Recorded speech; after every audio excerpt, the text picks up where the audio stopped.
তুমি কি জানো, জীবনে সুখী হতে চাইলে এই 5টি কথা কাউকে বলা যাবে না।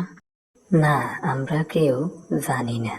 তুমি আমাদেরকে সেই 5টি কথা বলো, যে 5টি কথা কাউকে বলা যাবে না।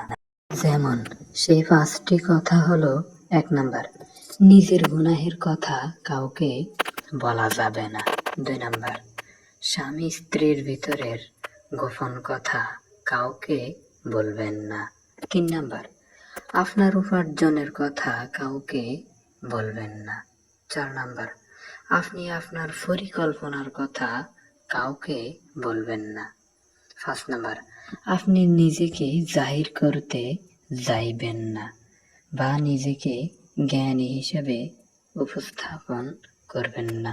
সুখী হতে চাইলে এই 5টি জিনিস কাউকে বলবেন না।